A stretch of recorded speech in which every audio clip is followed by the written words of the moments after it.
والحمد لله والصلاة والسلام على رسول الله. إن شاء الله النهاردة يا شباب هنحل الامتحان رقم 2 على الوحدة الأولى. الامتحان ده يا شباب اللي ما اتفرجش على الامتحان رقم 1 هتلاقي الامتحان رقم 1 قبل ده امتحان رقم 1 برضو على الوحدة الأولى. الامتحان رقم 1 كان فيه أفكار كويسة، هي مش صعبة والامتحان متوسط، إنما الامتحان داتي أعلى من الامتحان الأولاني. طب يا مستر انت جايب لي امتحان عالي او امتحان صعب عشان انت عاوز تعقدنا وتعرف ان احنا مش عارفين؟ لا، انا مش عاوز اعقدك، انا عاوز اعرفك ان لما تحل الصعب فاي حاجة سهلة بالنسبة لك هتقدر تحلها. يعني انت حل المسائل الصعبة فبالنسبة لك اي حاجة سهلة هتيجي بعد كده تقدر تحلها ان شاء الله. وانا يا شباب ان شاء الله الامتحان فيه افكار جميلة جدا، فعايز كل الناس تفكر في كل حاجة هنقولها يعني وتركز في كل كلمة هنقولها، وإن شاء الله الناس تستفاد. ويا ريت لو استفدت انشر الفيديو، خلي كل زمايلك يشوفوه، يعني زي ما انت هتستفاد خلي كل الناس تستفاد. ويا ريت رجاء اي حد بيتفرج على الفيديو ينزل يصلي على النبي في التعليقات. انا مش طالب منك اي حاجة غير انك تصلي على النبي في التعليقات.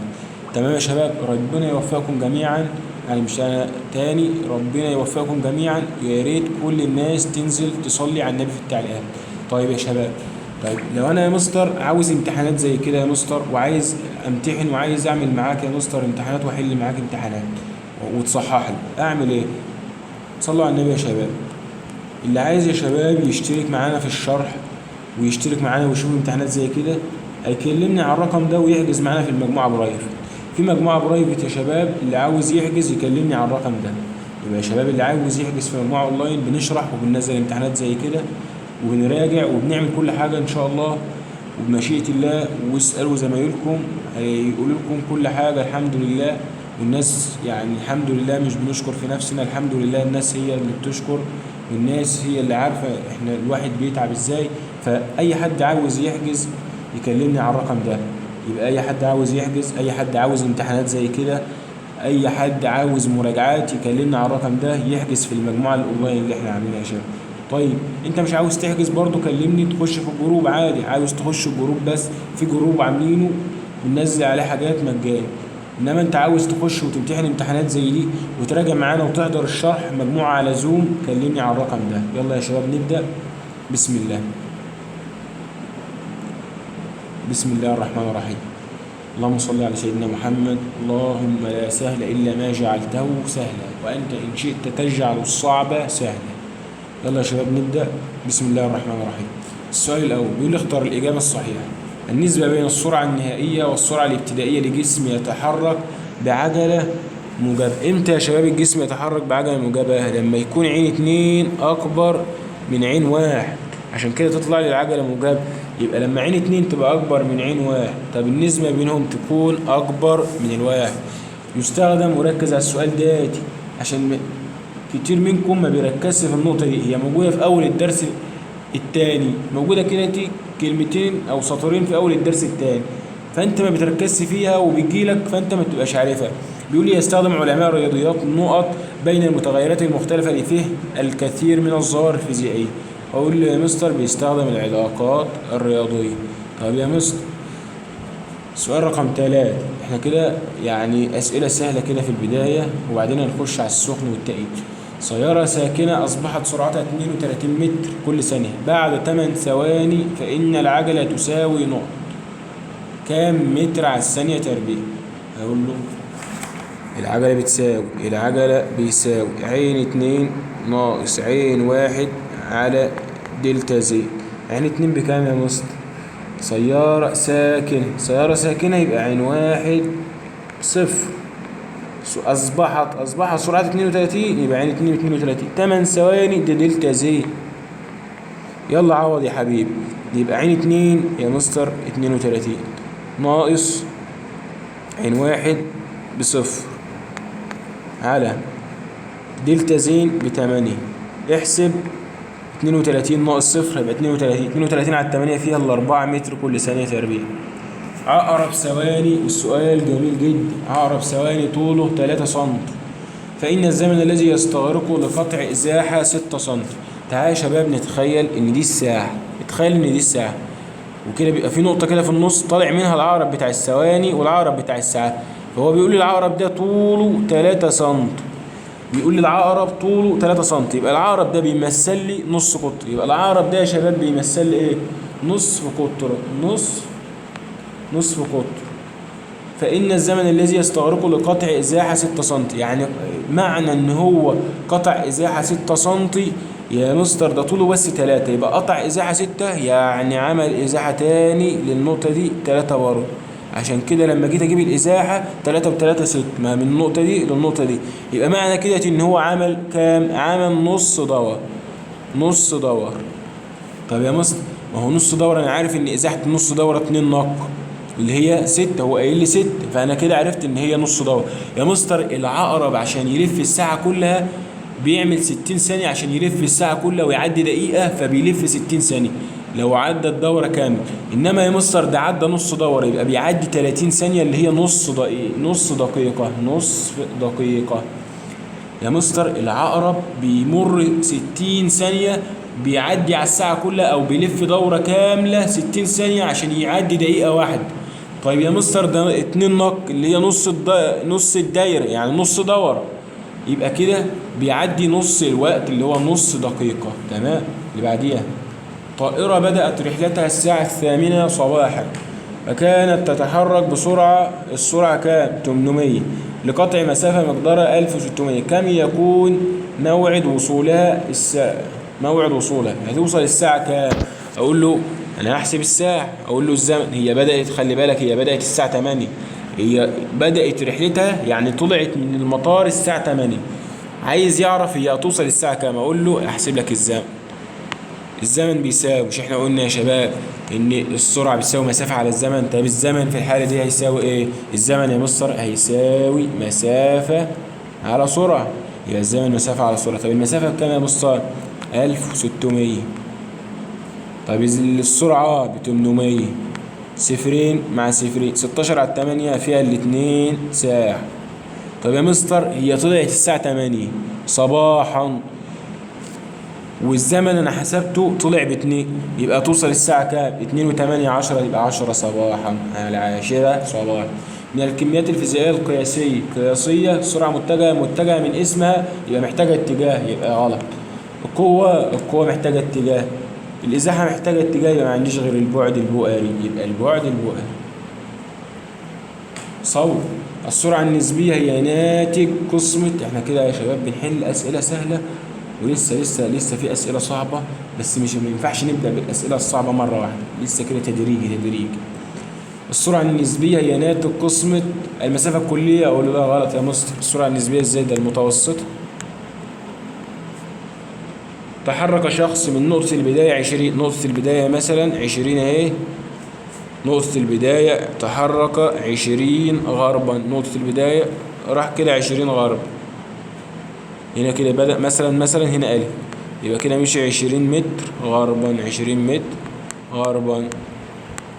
وبيقول لي عاد على نفس الطريق 8 متر، رجع 8 متر، هنا كده مثلا ب، رجع 8 متر شرقا، 8 متر دي به مثلا 8 متر شرقا.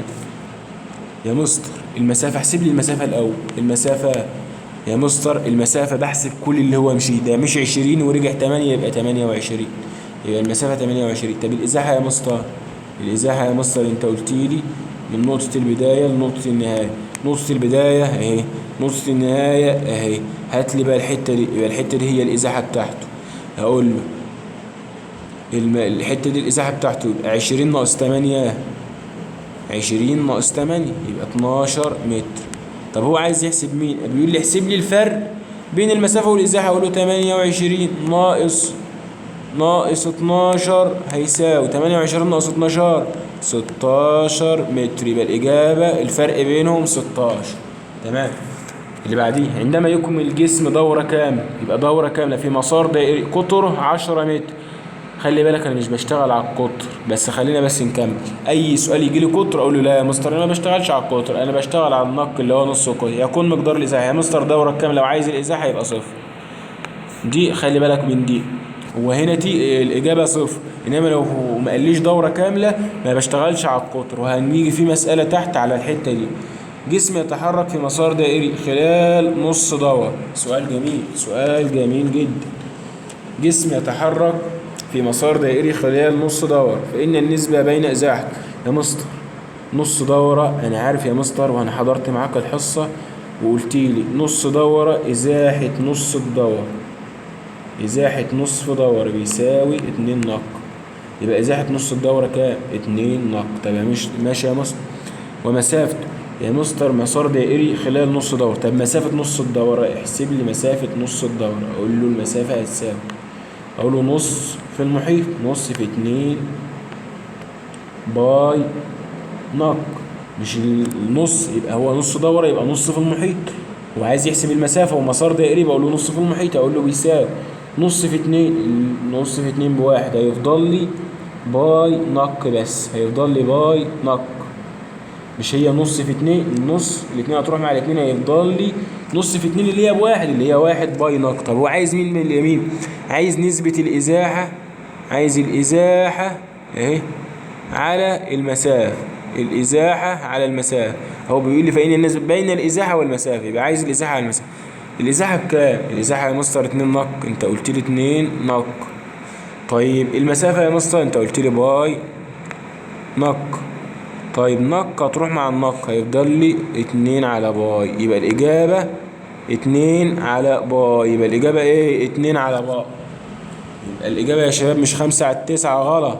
الإجابة 2 على باي اهي. وده الشرح بتاعي. النق تروح مع النق، هيفضل لي 2 على باي. نكمل. السرعة المتجهة والإزاحة لجسم متحرك لهما. يلا يا شباب، لو هنا مثلا إزاحة، لو هنا ألف وهنا ب، هنا ألف وهنا ب، قلت لك هنا 8 متر، احسب لي الإزاحة يا مستر من نقطة البداية للنهاية. يبقى الإزاحة 8. طيب لو قلت لك خلال 2 ثانية الإزاحة 8، طب في اتجاه إيه؟ في اتجاه هنا في البداية وهنا النهاية، في اتجاه الشرق. طيب لو قلت لك ده استغرق زمن 2 ثانية، 2 ثانية. طيب احسب لي السرعة المتجهة. تقول لي يا مستر السرعة المتجهة إزاحة على زمن 8 على 2 فيها ال4. طب اتجاهها برضه يا مستر هتقول لي من البداية للنهاية اهي، رايح في اتجاه الشرق. يبقى ليهم نفس الاتجاه هما كده. يبقى الإزاحة والسرعة المتجهة بيتفقوا في نفس الاتجاه. طب بيختلفوا في ايه؟ يختلفان في وحدة القياس. مستر الإزاحة بالمتر والسرعة المتجهة بمتر كل ثانية، يبقى يختلفان في وحدة القياس. صلوا على النبي يا شباب. نلجأ لمصطلح السرعة المتوسطة. ليه بنستخدم السرعة المتوسطة؟ عندما يتحرك الجسم بسرعة غير منتظمة. يبقى عندما يتحرك الجسم بسرعة ايه؟ غير منتظمة. سؤال رقم 3. والله يا شباب حليته معاكم وانا براجع. الناس ليه حل السؤال ده غلط؟ ليه الناس حل السؤال ده غلط؟ انا حليت معاك السؤال ده. السيارة التي تتحرك بسرعة 75، السيارة التي تتحرك بسرعة 75 كيلومتر كل ساعة في اتجاه ما، هي تتحرك بسرعة 75، يبقى دي سرعة فعلية. تبدو سرعتها يعني نسبية بالنسبة لمراقب يتحرك بسرعة كام وفي الاتجاه ايه. يعني هو عاطيني الفعلية والنسبية بس عايز اعرف الاتجاه. اقول له ماشي يا مصطفى، دي متر على الثانية ودي كيلومتر على الساعة، لازم انا احول ال 15 يا مصطفى. احول ال 15، اقول له 15 من متر على الثانية، عاوز احول من صغير لكبير. يا مصر انت قلت لي وانت بتحول من صغير لكبير تقسم، يبقى من صغير لكبير بعمل ايه؟ اقسم. اقول له 15 على 5 على 18 هتطلع لي هيساوي 54 متر كل ثانية. يبقى انا كده جبت السرعة النسبية بكام؟ ب 54. طب تعالى هنا يا شباب، بيقول لي ان الفعلية ب 75. معنى ان الفعلية يا مستر كبيرة يبقى كده تي انا طرحت. طب انا بطرح امتى؟ لما اجي اجيب السرعة النسبية اطرح امتى؟ لما يكون الاتنين في عكس الاتجاه. طب يا مستر ده السرعة النسبية اصغر من الفعلية، يبقى كده طرحت ولا يا جماعة؟ يبقى طرحت يا مستر. يبقى اقول له هنا تي انا طرحت، يبقى اقول له 75 ناقص 54 وتطلع لي ب21. طب معنى يا مستر ان انا طرحت ده السرعة الفعلية كبير، يبقى هنا تي هطل. طيب هنا يبقى قال لي في نفس الاتجاه عشان انا طرحت نفس الاتجاه. نفس ايه؟ نفس الاتجاه. نكمل يا شباب. اللي عاوز يحجز معانا يكلمني على الرقم ده. اي حد عاوز يحجز يكلمني على الرقم ده. اي حد عاوز يدخل مجموعة الاونلاين ويشترك معانا ويشوف امتحانات زي كده كتير يكلمني على الرقم ده. يا شباب والله انا مش بعقد الطلب، الامتحان مش صعب ولا حاجه، بس انا ما بحبش اضحك على الناس. يعني انت تبقى مبسوط لما اعمل لك امتحان سهل وتيجي تقفل وتيجي في الامتحان اخر السنه ولا اخر الترم تلاقي افكار انت ما شفتهاش؟ لا طبعا. يبقى ما تفرحش من المدرس اللي يقول لك يجيب لك امتحان سهل وتيجي مقفل فيه. لا، حاول بقدر الامكان تحل افكار كتير، لان طالما انت حليت افكار كتيره مش هيفرق معاك بقى اي فكره تجيلك هتعرف تحلها لان انت حليت صعب. نكمل. عندما يقطع الجسم مسافات متساويه في ازمنه متساويه. يا مستر مسافات متساويه في ازمنه متساويه يبقى كده بيكلمني عن عجله منتظمه. طب العجله قصدي سرعه منتظمه، معلش، سرعه منتظم. مسافات متساويه في ازمنه متساويه يبقى بيكلمني عن سرعه منتظمه. طيب سرعه منتظمه قلنا اي سرعه منتظمه عجلتها تساوي صفر. يبقى اول ما تسمع كلمه سرعه منتظمه العجله بكام؟ بصفر. نكمل. صح وغلط، ضاع علامه صح وغلط. الجسم الذي يتحرك بسرعه ثابته يقال انه يتحرك بعجله منتظمه. يا مستر اللي بيتحرك بسرعه ثابته يعني سرعه ثابته يعني سرعه منتظمه يقال انه يتحرك بعجله صفر. عجله منتظمه؟ لا يا مستر ده عجله صفر، يبقى غلط. يمكن تحديد مقدار سرعه السيارة باستخدام البوصله؟ غلط. عداد السرعه، يبقى غلط. احيانا تكون النسبه بين الازاحه والمسافه لجسم اكبر من الواحد؟ غلط يا مستر، ده العكس. الازاحه هي اللي اصغر، الازاحه اصغر من المسافه. المسافه اكبر يا شباب، المسافه بتكون اكبر من الازاحه لان المسافه بحسب كل اللي انا مشيت، انما الازاحه اقصر خط مستقيم بين البدايه والنهايه. اللي بعديها تحرك شخص 40 متر شمالا ثم عاد 20 متر جنوبا فإن ازاحته تكون 20 متر جنوبا. تعال تحرك شخص هنا مثلا، تحرك شخص من النقطه دي مثلا 40 متر شمال، 40 متر شمالا ثم عاد 20 متر، رجع 20 متر اهو، رجع 20 متر جنوبا. فإن ازاحته يا مستر والله من البداية اهي للنهاية اهي، ازاحته كام يا مستر؟ ده هنا 40 وهنا 20 يبقى الفرق بينهم 20. ماشي يا مستر 20. طب الاتجاه يا مستر والله انت قلت لي وانت بتجيب الازاحة وعايز تجيب الاتجاه طلع سهم من البداية للنهاية. يبقى عايز تجيب الاتجاه طلع سهم رايح من البداية للنهاية اهو يا مصر، سهم من البداية للنهاية اهو. البداية هنا اهي والنهاية هنا كده، النهاية هنا اهي دي النهاية. طب طلع لي سهم، شايف السهم طالع فوق اهو، السهم طالع فوق يبقى رايح شمالا جنوبا؟ غلط. شمالا يبقى غلط، شمالا شمالا. بعديها اكتب المصطلح العلمي. تغير صورة الجسم بالزيادة أو النقصان بمقادير متساوية في أزمنة متساوية. صلى على النبي يا شباب. السؤال ده جميل جدا ولو جاء أغلب الطلبة تغلط فيه. تغير صورة الجسم بالزيادة أو النقصان بمقادير متساوية في أزمنة متساوية ده العجلة المنتظمة. محدش يقول الحركة المعجلة. امتى يا شباب؟ امتى اقول على السؤال رقم 1 ده حركة معجلة؟ لو قال لي تغير صورة الجسم بالزيادة او النقصان بس قال لي بمرور الزمن. لو قال لي بمرور الزمن يبقى حركة معجلة، انما لو قال لي مقادير متساوية في ازمنة متساوية يبقى عجلة منتظمة. تمام. يبقى لو قال لي تغير صورة الجسم بالزيادة او النقصان بمرور الزمن يبقى حركة معجلة، انما لو قال لي مقادير متساوية في ازمنة متساوية يبقى عجلة منتظمة. صلى على النبي. سرعة جسم متحرك بالنسبة لمراكب ساكن أو متحرك سرعة نسبية. سرعة إيه يا شباب؟ سرعة نسبية يا مصر. تغير موضع الجسم بالنسبة لموضع جسم آخر ثابت. الحركة ده تعريف أول حاجة في الكتاب، الحركة. مقدار الإزاحة الحادثة في الثانية الواحدة السرعة المتجهة.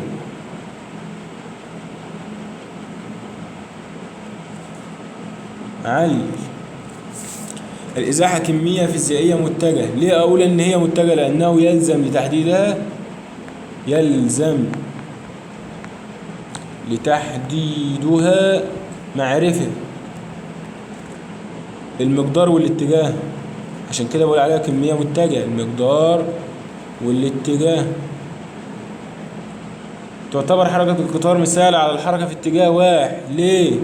لأن القطار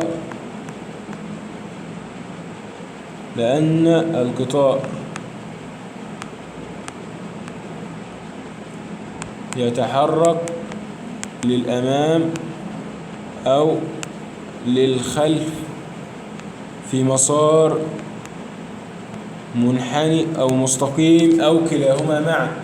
لأن القطار يتحرك للأمام أو للخلف في مسار منحني أو مستقيم أو كلاهما معا. الشخص الذي يجري عدة دقائق علل. الشخص اللي بيجري، لو واحد يا شباب بيجري ثم يمشي، اللي بيجري عدة دقائق ثم يمشي عدة دقائق أخرى يتحرك بعجلة سالبة. ليه عجلة سالبة؟ أقول له لأن سرعة النهائية، لأن سرعته. ليه العجلة سالبة؟ مش لما العجلة بتبقى سالب لما تكون عين واحد أكبر من عين اتنين. أيوة، لأن سرعته النهائية أقل من سرعته الابتدائية.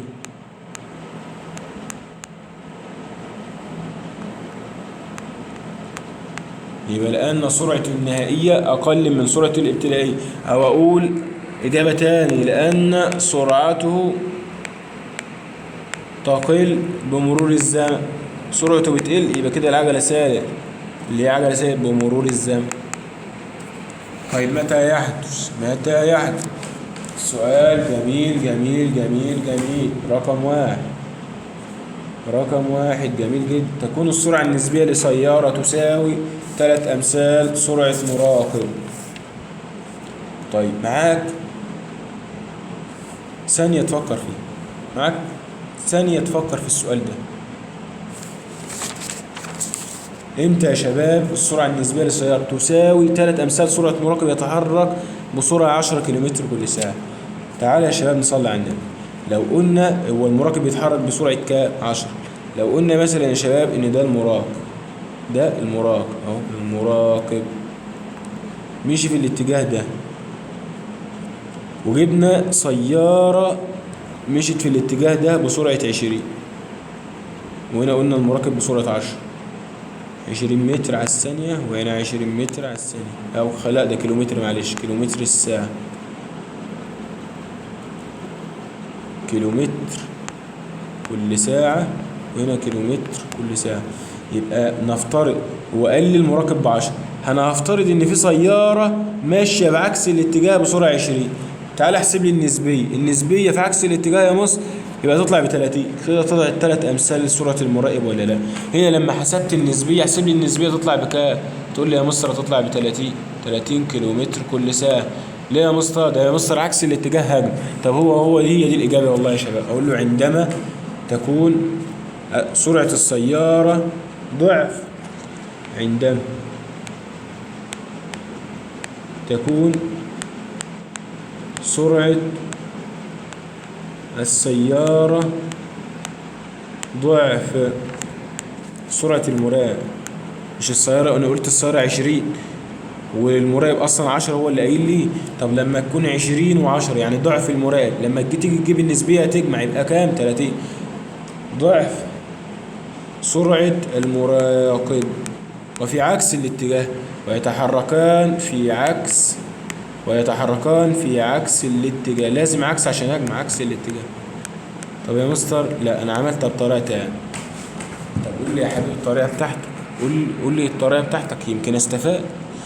يا مستر لو انا يا مستر قلت ان المراقب اهو مشي في الاتجاه ده، ويا مستر انت قلت لي المراقب 10، وجبت السيارة برضو مشيت في نفس الاتجاه يا مستر بس بسرعة 40. تعال احسب لي النسبية يا مستر. ده النسبية في نفس الاتجاه هطر، يبقى 40 ناقص 10، 40 ناقص 10 تطلع بكام؟ بيساوي النسبية هنا تساوي كام؟ 40 ناقص 10 30. طيب 30 طلعت السرعة النسبية بتساوي 3 أمثال سرعة المراقب ولا لا؟ أقول له أيوه. يبقى إجابة تاني. الإجابة الأولانية عندما تكون السرعة النسبية، قصدي سرعة السيارة، عندما تكون سرعة السيارة، الإجابة الأولانية عندما تكون سرعة السيارة ضعف سرعة المراقب ويتحركان في عكس الاتجاه. طيب الإجابة الثانية لما يتحركوا في نفس الاتجاه، بس لما يتحركوا في نفس الاتجاه يا شباب بس سرعة السيارة تساوي 4 أمثال سرعة المراقب. تاني امتى يا شباب يتحرك في عكس الاتجاه واقول ان السرعه النسبيه بتساوي 3 امثال؟ اقول له عندما تتحرك السياره في نفس الاتجاه وباربع امثال سرعه المراقب. مش دي 4 امثال سرعه المراقب اللي هو 10. طيب لما تيجي تطرحه ما تطلع لي 30. يبقى الاجابه الاولانيه، السؤال ده له اجابتين. الاجابه الاولانيه عندما تكون سرعه السياره ضعف سرعه المراقب وفي عكس الاتجاه. الإجابة الثانية عندما تكون سرعة السيارة 4 أمثال سرعة المراقب وفي نفس الاتجاه. يبقى أقولهم تاني. الإجابة الأولانية عندما تكون سرعة السيارة ضعف سرعة المراقب وفي عكس الاتجاه. الإجابة الثانية عندما تكون سرعة السيارة 4 أمثال سرعة المراقب وفي نفس الاتجاه. تمام. طيب متى تكون الإزاحة لجسم متحرك مساوية للصفر؟ إمتى الإزاحة تساوي الصفر؟ أقول يا مستر عندما يعود الجسم إلى نقطة البداية. يا مستر ده لو عاد لنقطة البداية الإزاحة تساوي صفر. تمام. نكمل. ماذا يحدث لسرعة جسم متحرك إذا زاد الزمن المستغرق للضعف؟ يا مستر في حل. السرعة بتساوي مسافة على زمن. المسافة بكام يا مستر؟ المسافة قلت للنص للضعف وقطع نص المسافة، يبقى نص المسافة نص. طيب الزمن يا مستر، الزمن زاد الزمن للضعف يبقى 2. مقام البسط ده كده اهوت يا شباب، ده مقام بس ده خلي بالك النص ده محطوط كله في البسط. قال لي مقام البسط مقام يبقى 1 وده مقام البسط اهو ينزل في المقام. 2 في 2 ب4 يبقى تقل للربع. في حل تاني اللي انا شرحته قلت لك في كام حاجه اتغيرت؟ 2. الزمن يا مستر زاد للضعف. يا مستر ده الزمن والسرعه علاقه عكسيه، الزمن زاد للضعف السرعه تقل للنص. يبقى كده الحاله الاولانيه اهي عين 1 في الحاله الاولانيه قلت للنص. طيب عين 2 مين اللي اتغير تاني يا مستر؟ نص المسافه. يا مستر المسافة والسرعة علاقة طردية، نص المسافة يبقى السرعة تقل للنص. يبقى الحالة الثانية تقل للنص. يبقى يا مستر الحالة الأولانية قلت للنص والحالة الثانية قلت للنص، يبقى كانت نص وبعدين رجعت قلت للنص يبقى تقل للربع. تمام. تعالى اللي بعدين. يتحرك جسم على محيط دائرة قطرها 14 سم، فإذا قطع الجسم مسافة 66 متر احسب عدد الدورات التي قطعها الجسم. يبقى يتحرك جسم على محيط دائرة قطرها، أنا لسه قايل لك فوق أنا بشتغل على القطر. لا يا مستر أنا بشتغل على نص القطر، يبقى هات نص ده. فإذا قطع الجسم 66 متر، خلي بالك دي بالمتر ودي بالسنتي يعني حول. احسب عدد الدورات التي قطعها الجسم. اقول له يا مستر اول حاجه انا بشتغل على نص القطر، فهنا دي 14 القطر كله ب 14 اهي، اعطيني القطر كله 14. لا يا مستر انا بشتغل على نص القطر، يبقى نقي بكام؟ نقي ب7 سم. يا مستر انا مش بشتغل على ال7 يا مستر، انا هحولها. اقول له احول من سنتي لمتر. يا مستر من صغير لكبير انت قلت لي اقسم. اقول له 7 على 100. ما هو المتر يا شباب في 100 سم، فانا هحول من السنتي لمتر اقسم على 100 هيساوي 7 من 100. 7 من ايه؟ 7 من 100 يبقى يساوي لي 7 من 100 اهي. 7 من 100 يبقى 7 من 100 ياتي متر. ده كده اللي هو نق. طيب مش انا يا شباب لما كنت بقول لك احسب لي مسافة نص دورة، احسب لي مسافة، كنت بتقول لي مسافة. لما كنت بقول لك يا شباب احسب لي مسافة نصف دورة، كنت بتعمل ايه؟ كنت بتقول لي نص في المحيط اللي عندي، نص في المحيط. طب هنا يا شباب هو عطاني المسافة وعايز هنا، لو هنا قال لي احسب مسافة نص دورة، طب هنا في السؤال عطيني المسافة وعطيني محيط، انا عاوز احسب نص دي جت ازاي؟ هي دي بقى يا شباب، هو ده السؤال. هي مش نص، انا بقول لك يعني انا عايز احسب هي جت نص دوره ازاي، تمام، واعطيني مسافه واعطيني محيط. طب تعالى نعمل لها قانون كده يا مستر، تعالى نعمل لها قانون. لو قلنا يا شباب هنا تي عدد الدورات اللي هي نص ولا ربع، عدد الدورات، وهنا كده المسافه، مش انا لما كنت بقول لك المسافه احسب لي المسافه كنت بتقول لي نص ده اللي هو نص دورة في المحيط، نص ده ما هو عدد الدورات في المحيط، عدد الدورات وهنا كده المحيط. طب هو عايز يحسب مين؟ عايز يحسب عدد الدورات. عدد الدورات من هنا كده بتساوي ايه؟ المسافة على المحيط. عدد الدورات بتساوي المسافة على المحيط، يبقى عدد الدورات هيساوي المسافة على المحيط. طب المسافة بكام يا مستر؟ يا مستر المسافة 66 متر. طب المحيط يا مستر، المحيط هجيبه 2 باي نق، اقول له 2 في 22 على 7، 2 في 22 على 7، معلش كتبت بالعربي، 2 في 22 على 7 في نق، 2 باي نق، النق بكام اهو؟ هاخد ال 14 يا مستر، لا انا شغال على نص القطر مش القطر، في 7 من 100، تحسبها على الآلة تطلع لك 150 دورة.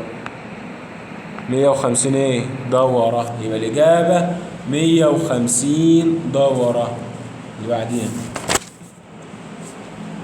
تحرك جسم بعجلة منتظمة خلال 11 ثانية، فوصلت سرعته بعد 5 ثواني إلى 3.6 كيلومتر كل ساعة، وفي نهاية حركته وصلت سرعته إلى 1.3 متر كل ثانية.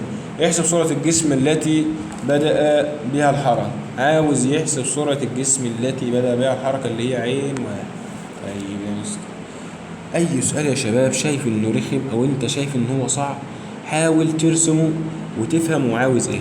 يا مستر ده بيقول تحرك الجسم بعجلة منتظمة، عجلة منتظمة يعني عجلة ثابتة يا شباب، خلال 11 ثانية. 11 ثانية يا مستر، دي كده 11 ثانية كلها، كل الحتة دي يا مستر 11 ثانية، تمام، يبقى الحتة دي كلها 11 ثانية. ووصلت سرعته بعد 5 ثواني، يعني هنا كده دي بعد 5 ثواني، أي 5 ثواني، بعد 5 ثواني وصلت سرعته إلى 3.6 كيلو متر كل ساعة. يا مستر ده متر كل ثانية، ده متر كل ثانية. لا يا مستر أنا هحول الكيلومتر كل ساعة.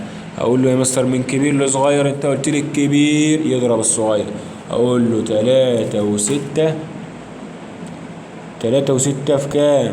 في كام؟ 3.6 في 5 على 18. 3.6 في 5 على 18 يا شباب هتلاقيها طلعت معاك ب1 متر كل ثانية، 1 متر كل ثانية. يبقى هنا يا شباب 5 ثواني وهنا 1 متر كل ثانية، يبقى خد 5 ثواني في كام؟ في 1 متر كل ثانية. طيب يا مستر كمل. وفي نهاية حركته وصلت سرعته إلى 1.3 متر. طيب يا مستر في النهاية وصلت سرعته ل1.3 متر كل ثانية. يا مستر احسب سرعة الجسم التي بدأ، يعني عايز يحسب لي عنوان. يا مستر ده كله مش كله عجلة منتظمة 11، يبقى أنا لو حسبت العجلة هنا يا شباب هتطلع زي هنا زي هنا، يعني لو حسبت العجلة في أي مكان في الحتة دي هتطلع متساوي، لأنه أقل عجلة منتظمة يعني عجلة ثابتة. طب يا مستر ده مشي ده يا مستر في 5 ثواني، واللي هو مشي أصلا المسافة كلها في 11، يبقى مشي الحتة دي في 5، يبقى الحتة الباقية دي مشيها في 6 ثواني. طب يا مستر انا عايز احسب العجله دلوقتي، احسب العجلة ازاي؟ اقول لك صلي على النبي. العجلة بتساوي عين 2 ناقص عين 1 على دلتا زي. على دلتا ايه؟ على دلتا زي يا مستر. ماشي يا مستر. تعالى يا مستر، فين عين 2؟ عين 2 يا حبيبي 1 و3. طب عين 1 يا مستر تعالى بس اقسم لي الرسمة دي لفترتين. الفترة الأولى اللي هي 5 ثواني 1 ثانية. طب 5 ثواني 1 ثانية، فين عين 1 بتاعتها يا مستر؟ ده مش عطهان. طب فين عين 2؟ شايفين الحتة دي اللي أنا بعيد عليها دي كده تبقى عين 2 للفترة 1 اللي هي 5 ثواني. طيب عين 2 دي يا شباب اللي هي بكام؟ ب1 متر كل ثانية. ب1 متر كل ثانية. طب يا مستر دي كده عين 2 بتاع الفترة الأولانية. دي الفترة الثانية اللي هي استغرق فيها 6 ثواني عشان سرعة النهائية وصلت 1 و3. طيب دي كده عين 2 بتاع الفترة الثانية. طب فين عين 1 بتاع الفترة الثانية؟ عين 1 بتاع الفترة الثانية اللي هي كانت عين 2 للفترة الأولانية، يبقى احسبها عين 1 للفترة الثانية. يبقى الحتة دي يا شباب دي هتبقى عين 1. يبقى يلا عين 2 1 و3 ناقص 1 على دلتا زين و6 اهي 6 ثانية. معلش بقى انجليزي على العربي، داخل انجليزي في عربي. يا 1 و3 ناقص 1 على 6 هتطلع لك بنص 5 من 100. 5 من 100 طلعت لي ب5 من 100 متر كل ثانية تربيع. طب يا مستر هو مش عايز العجلة، ده عايز يحسب. عاوز يحسب مين يا مستر؟ ده عاوز يحسب لي عين 1. طب عين 1 بتساوي ايه يا مستر؟ عين 1 بيساوي عين 2 ناقص ج في زي. دي عين 1. طب عين 1 هتساوي عين 2 بكام؟ عين 2 بكام؟ ب1 و3. عين 1 هتساوي عين 2 بكام؟ ب1 و3 ناقص ج. انا طلعت ج بكام؟ العجلة 5 من 100 يا مستر في الزمن بكام؟ الزمن هنا تاخد الفترة كلها. ماشي انا هنا يا شباب بحسب عين 1 يبقى اخد الفترة كلها. وانا بحسب في الفترة الأولانية ولا الفترة التانية؟ لا انا بحسب للفترة كلها. يبقى 11 تحسبها على الآلة تطلع لك، دخل كل ده على الآلة تطلع لي 75 من 100. 75 من 100 متر كل ثانية. 75 من 100 متر كل ثانية. يبقى 75 من 100 ايه؟ متر كل ثانية. 75 من 100. السؤال اللي بعديه، يتحرك جسمان. بيقول لي جسمان ايه ألف وب، يتحرك كل منهما بسرعة منتظمة كالآتي. يتحرك الجسم ألف طبقا للعلاقة ف زين على الاتنين. يتحرك الجسم ب طبقا للعلاقة ف 2 زين. احسب النسبة بين سرعة ب إلى سرعة ألف علما بأن زمن الحركة ثابت. يا مستر زمن الحركة ثابت يعني مستر دي الدنيا سهلة خالص. زمن الحركة ثابت يا شباب، يعني لو الزمن هنا ب1 يبقى هنا ب1. طب أنا يا مستر أحل. احنا قلنا السرعة بيساوي مسافة على زمن. لسه بقى تاخد كمان درسين كده في الرياضة، هتاخد العلاقة الطردية والعكسية. احنا قلنا هنا يا شباب الزمن ثابت يبقى مش موجود، يبقى عين، واحنا عارفين ان السرعة والمسافة علاقة طردية، يبقى هنا دي يا شباب عين 1 على عين 2 هيساوي علاقة طردية زين 1 زين ايه؟ زين يا مستر ده زين ثابتة، ما تقولش زين مسافة ف 1 على ف 2. طب يلا يا مستر عين 1 على عين 2. عين 1 اللي هي بتاع ألف، عين ألف خليها ألف يلا، وعين 2 اللي هي ب، وف 1 خليها ألف، وف 2 خليها ب عشان نشوف نحل زي ما مكتوب. عين 1 السرعة بتساوي مسافة على زي المسافة على الزمن. طب لما هو الزمن ثابت يبقى سيبك من الزمن. طب هنا الف بكام بتاع ألف؟ ف ألف بكام؟ بزين على الاتنين. زين على الاتنين. طب الف ب 2 زين يا مستر. ده كده اهو، ده كده كله بسط، وده مقام البسط مقام ينزل في المقام اهي هيساوي زين على 2 هتنزل تحت، يبقى 2 في 2 ب4 على زين. يبقى الزين هتروح مع الزين، زين دي هتروح مع الزين دي، هيفضل لك ربع هيفضل لي ربع.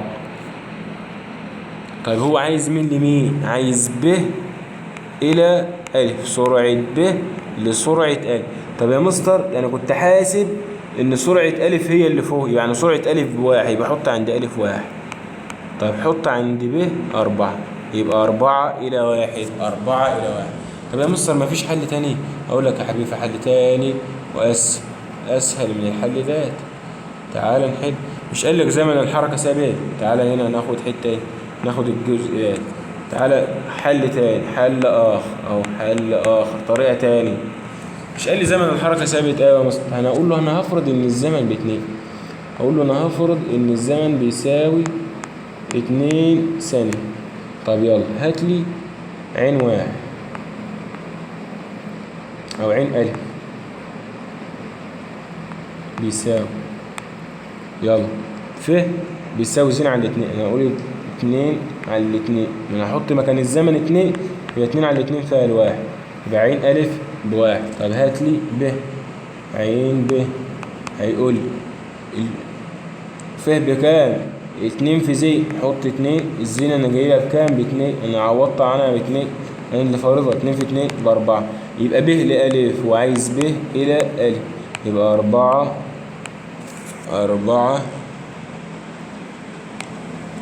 إلى 1. وده حل تاني يا شباب.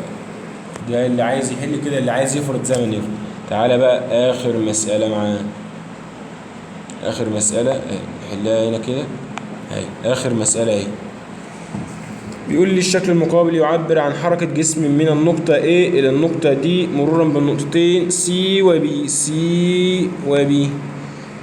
احسب الإزاحة يا مستر. احسب لي المسافة الأول. المسافة كل اللي هو يمشي 1 1 1، المسافة بتساوي 3 متر. طب احسب لي الإزاحة يا مستر. انت قلت لي الإزاحة من نقطة البداية، نقطة البداية لنقطة النهاية. البداية عند ايه؟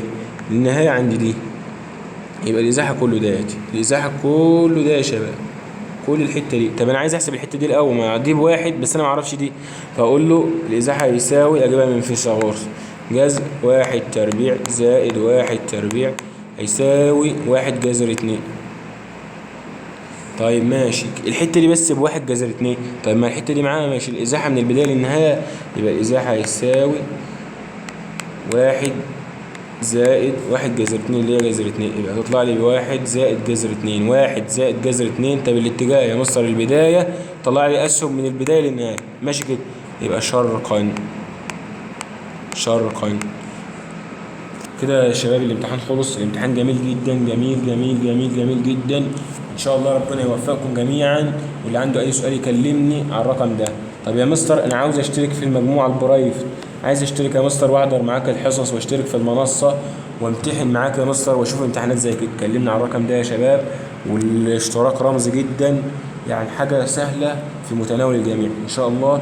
اي حد عاوز اي حاجه يكلمني. ربنا يوفقكم جميعا ويصلح حالكم. يلا يا شباب، سلام عليكم، وما تنساش تصلي على النبي في التعليقات. سلام عليكم.